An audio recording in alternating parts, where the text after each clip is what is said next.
One thing that you talked to me about previously was a 5-step program for cancer. Can you walk us through a little bit of that?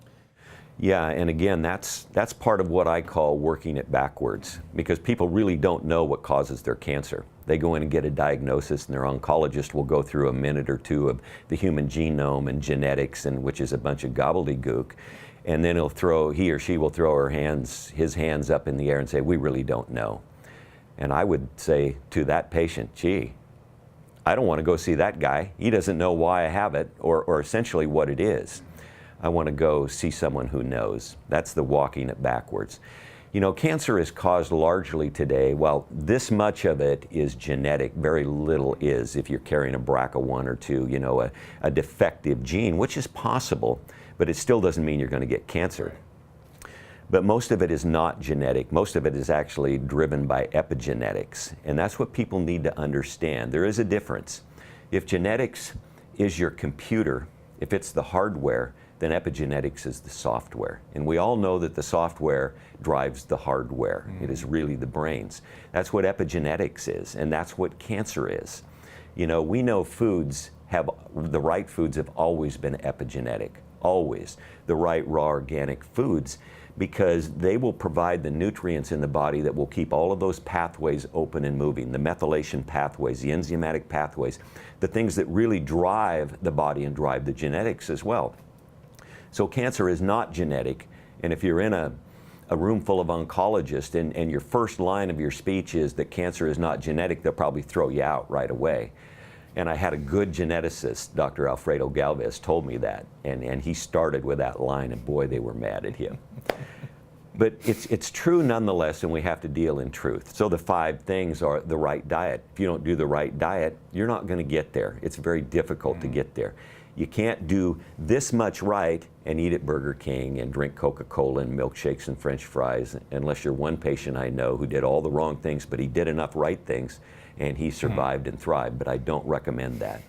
So it's the right diet, it's the right supplementation, it's the right water, it's the right detoxification, critical, as we talked earlier about, and exercise, and the right exercise for those people who are able to do it. And by the right exercise, you know, it's different for different people. Obviously, I don't recommend swimming in chlorinated pools, but if you can swim, that's good, or walk or run or whatever you can do. I'm 65, I'm still an active runner at my age, and it's good for me. I love it, but it's not for everyone. We have whole body vibration equipment now, which is, it is so good that it was unbelievable for us to read the research on this, and I won't go into all of it. But anyone, almost anyone, we had an ALS patient who was paralyzed. All he could move was his eyes, and we got his legs, his feet on this whole body vibration machine. And he smiled. As well as he could, you could see it in the corner of his eyes. These will help everyone if you know how to do it, what to do. They're very cost effective today. Detoxification, PIO, precision intestinal oxidative hydrotoning. No one else in the world does it except the organization that we're with up in the Seattle, Washington area, and we're trying to get more people trained.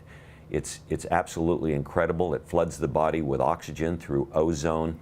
It uses perfected water. It looks like colonic hydrotherapy to start, but it goes way beyond that. It's not typical to what anyone else is really doing, and that's why the results are stunning, truly stunning.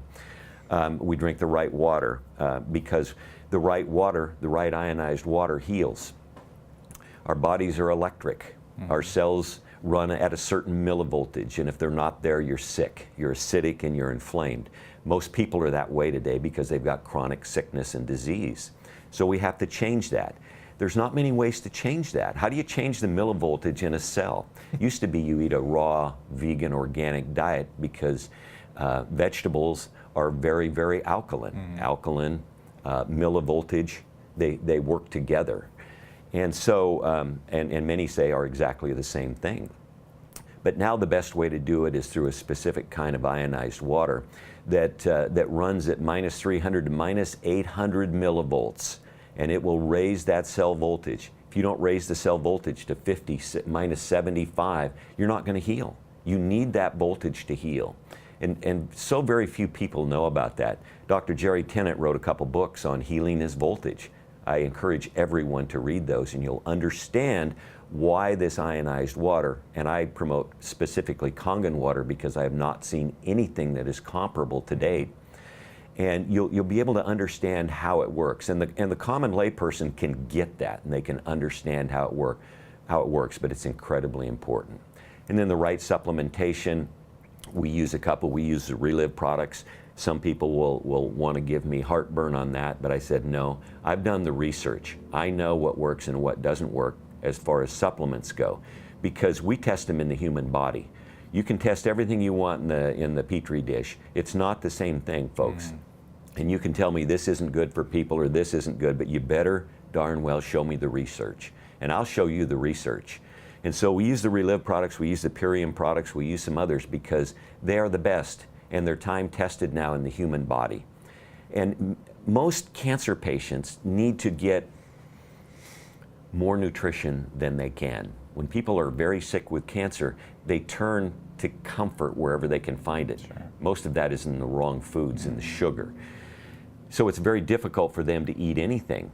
And so we're not going to get them to eat 5 pounds of organic kale and 5 pounds of organic broccoli and 5 pounds of organic carrots and so on and so forth every day. But you know, they really need that overwhelming nutrition that is inherent in those types of foods, those phytochemicals, the phytonutrients in there. So where do you get them? You get them from synergistic supplements where you can get rough equivalents of that, and you can consume it. A cancer patient can then consume it and kind of flood or overwhelm the body with nutrition, which is not only imperative for cancer patients, but others who are struggling with sickness and disease as well.